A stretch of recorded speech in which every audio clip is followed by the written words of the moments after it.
প্রিয় শিক্ষার্থী, তোমরা কেমন আছো? আশা করি ভালো আছো। গতকাল আমরা তোমাদের সামনে আমি উপস্থিত হয়েছিলাম 7 নম্বরের অঙ্ক নিয়ে। 7 নম্বরের 3টা অঙ্ক আছে, সম্ভবত 2টি অঙ্ক করতে পেরেছিলাম। তো গ নম্বরের অঙ্কটা বাকি ছিল। তো আজকে আমরা গ নাম্বারটা করার চেষ্টা করব। দেখো তাহলে আমরা কিভাবে ঘ নাম্বারটা করি। খুব সহজ সরল ভাবে তোমরা বোঝার চেষ্টা করবে। দেখো ঘ কি বলছে। ঘ 7-এর ঘ। 7-এর ঘ তোমার আগে আমি প্রশ্নটা উঠাই। 6x minus y 13 একটা bracket equal to 1 3x plus 2y এরকম আছে হলে x ও y এর x ও y এর মান নির্ণয় করো। এরকম প্রশ্ন আছে। এই ধরনের অঙ্ক আমরা ক্লাস 8 করে আসছি, কিন্তু এখানে হচ্ছে ক্রম জুড়ে দেওয়া। আমি আগেই বলেছি তোমাদের। তাহলে আমরা প্রথমেই লিখতে পারি যে দেয়া আছে, এটা লিখিনি। দেয়া আছে, দেয়া আছে।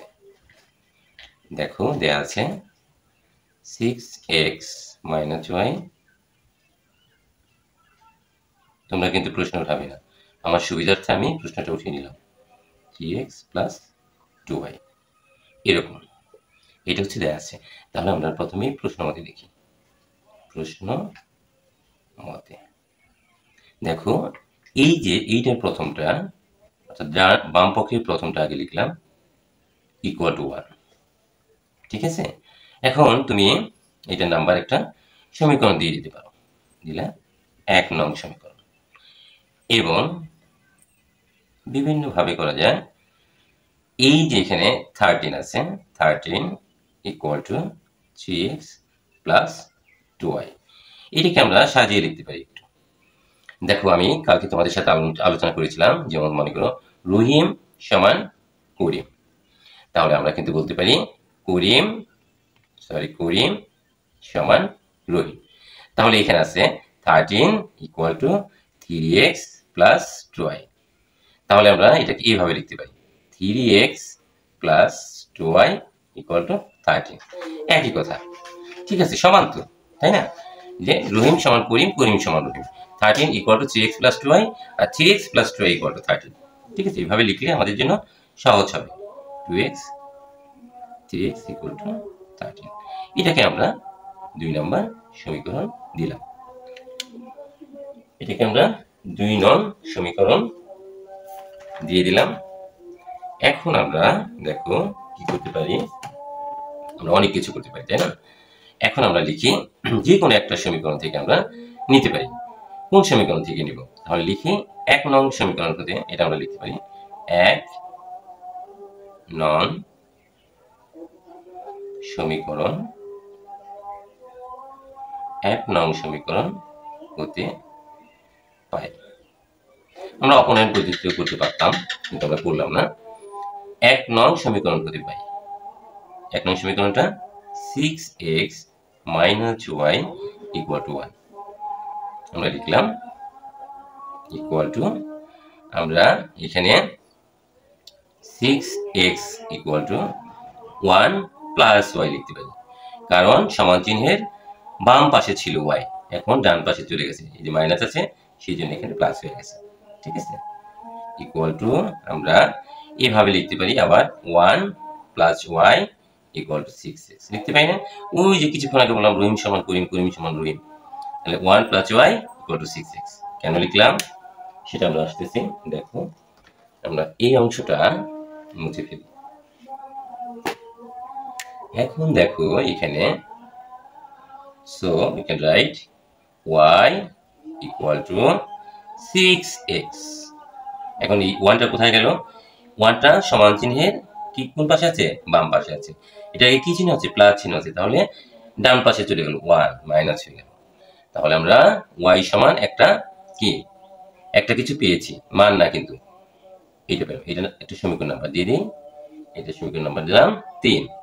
ঠিক আছে, তাহলে আমরা দেখো 2 নং সমীকরণে 2 নং সমীকরণে y ইকুয়াল টু y যেখানে থাকবে 6x - 1 বসিয়ে পাই, বসাই। ঠিক আছে, y যেখানে আছে, ঠিক আছে, সেখানে আমরা কি বসাবো? 6x - 1 বসাবো। তাহলে দেখো এই যে 2 নং সমীকরণটা আগে লিখি, 2 নং সমীকরণ এই যে লিখলাম 3x প্লাস তারপরে 2, এই দেখো y, এখানে y আছে না? আচ্ছা, আরেকটু লাইন বেশি করলে ভালো হয়, যাই হোক y এর পরিবর্তে আমরা 6x - 1 দিলাম। ক্লিয়ার? এই যে y আছে এখানে, এই y এর পরিবর্তে আমরা 6x - 1 equal to 13.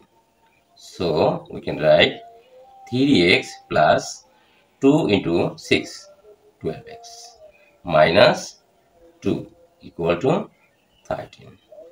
So এখন দেখো এখানে 3x plus 12x 15x equal to 13.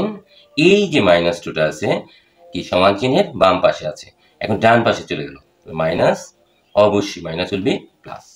Okay, so 15x equal to 15, right? এখন দেখো x equal to 15 by 15, x equal to 15 divided by 15 equal to 1, right? নাও এখন আমরা x এর মান কি পেলাম? 1 পেলাম। এখন দেখো আমরা এই যে আমরা 3 নং সমীকরণ পেয়েছিলাম, দেখো এখানে মুছে ফেলি, 3 নং সমীকরণে 3 নং সমীকরণে আমরা x এর মান বসিয়ে পাই। 3 নং সমীকরণ কোনটা? এই যে আমাদের 3 নং সমীকরণ, y equal to 6, এই যে x আছে, x এর পরিবর্তে ইনটু 6 এর মান, x এর মান হচ্ছে 1, তো 1টা বসিয়ে দেই, তারপরে minus 1 equal to 6 into 1 6 minus 1 equal to 5, 6 থেকে 1 চলে গেল 5 থাকে। তাহলে আমরা লিখতে পারি সুতরাং অর্থাৎ the required value of x y, অর্থাৎ নির্ণীয় মান x y equal to, x এর মান হচ্ছে 1 আর ওয়াই এর মান হচ্ছে 5। এখন তুমি এখানে আনসার লিখতে পারো, কিন্তু তুমি কি করে বুঝবে অঙ্কটা তোমার 100% হয়েছে কিনা? সেটা বোঝার জন্য একটা পদ্ধতি রয়েছে, দেখো সেটা দেখিয়ে দিচ্ছি, দেখাই দেওয়ার চেষ্টা করতেছি। আমি জানি তোমরা পারো, এরপরও একটু চেষ্টা করি। দেখো আমরা প্রথম শর্তটা লিখছিলাম 6x - y equal to 1, অর্থাৎ আমি এই পাশ করলে যাতে 1 পাই, দেখি 6x - 1 x এবং y এর মান বসাই দিব, দেখি 1 হয় কিনা। 6 ইনটু equal to 1 আছে, 1 x এর মান 1 মাইনাস y এর মান কত পেয়েছি আমরা? 5 equal to 1। দেখো এখানে 6 minus 5 equal to 1, তো 6 minus 5 equal to 1 equal to 1, দেখছো সমান হয়ে গেছে। সো তুমি একটা করলেই বুঝতে পারবে যে হ্যাঁ অবশ্যই আমার অঙ্কটা হয়েছে। ক্লিয়ার?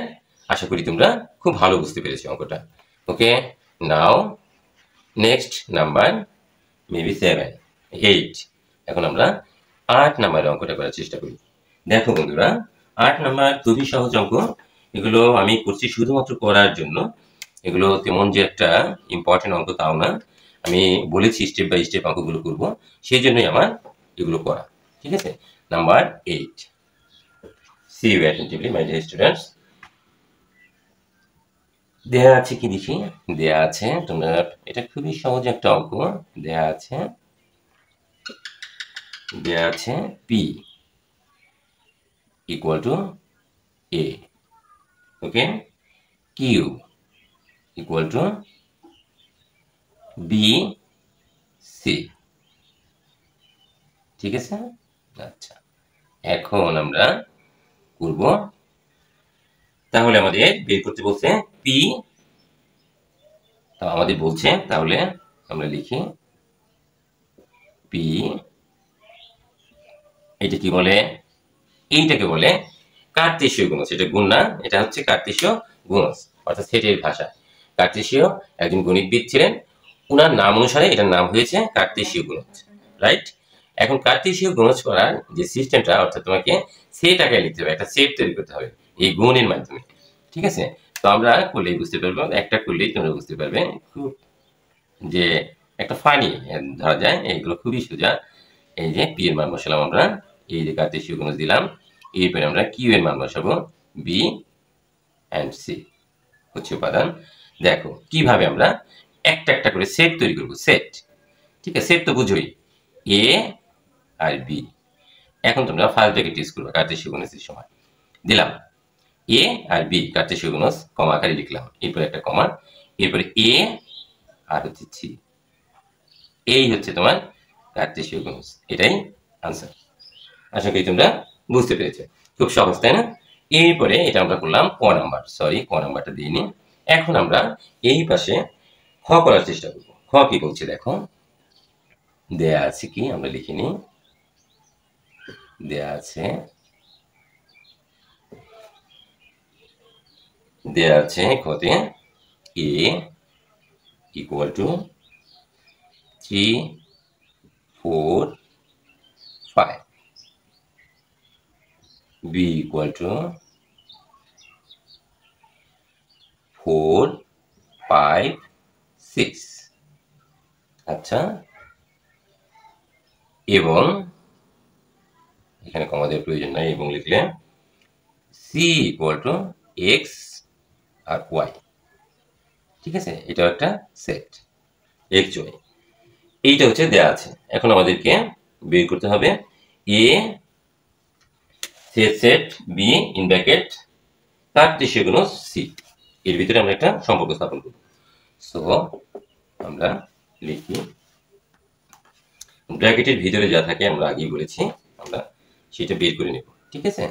তাহলে সুতরাং এ ইন্টারসেকশন বি, এটার মান আমরা বের করি। এর মান হচ্ছে 3, 4, 5, ইন্টারসেকশন অর্থাৎ সেট সেট 4, 5, 6।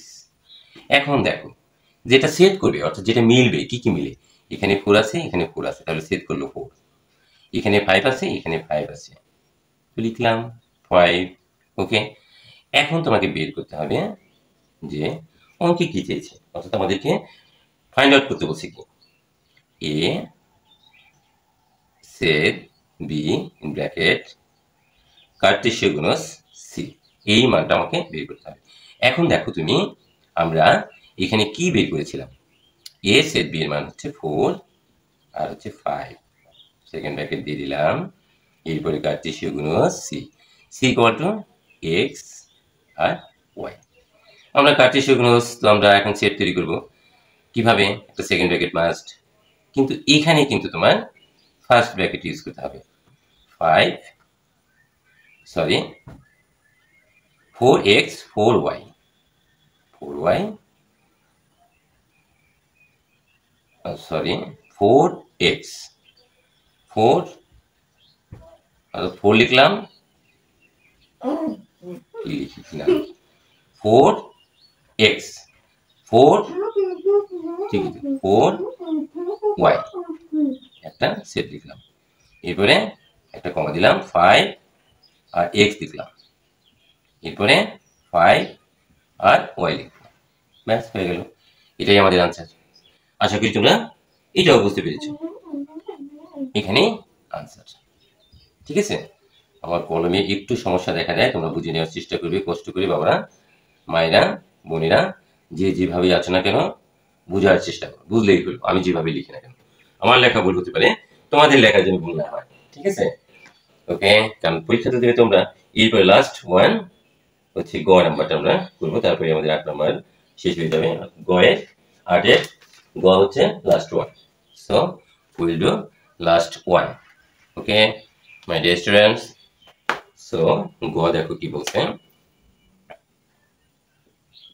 গ দেয়া আছে কি আমরা সেটা লিখে নিই।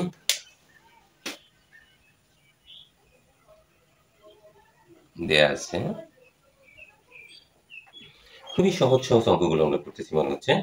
P equal to 3, 5, 7।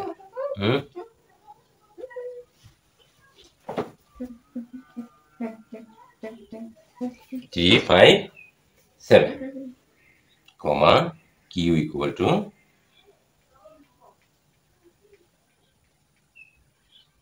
5, 7 এবং r equal to p।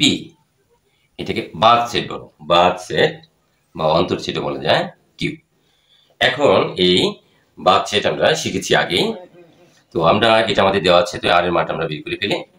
P এর মান কত এখানে দেখো 3, 5, 7 লিখলাম। এইটা মানে হচ্ছে তুমি বিয়োগ দিতে পারো, অন্তর বলা যায় 5, 7। এখন এটা আমরা শিখেছিলাম এখানে যা আছে সবই বাদ, মানে পচ্চা আমরা এর আগে বলেছিলাম 5, 7 তাহলে বাদ অনলি 3, তাহলে আর এর মানটা হচ্ছে অনলি 3। কিন্তু আমাদেরকে ফাইন্ড আউট করতে হবে কি, সেটা হচ্ছে দেখার বিষয়। ওকে, তাহলে আমরা আমাদের মূল অঙ্কে চলে যাই। কেমন?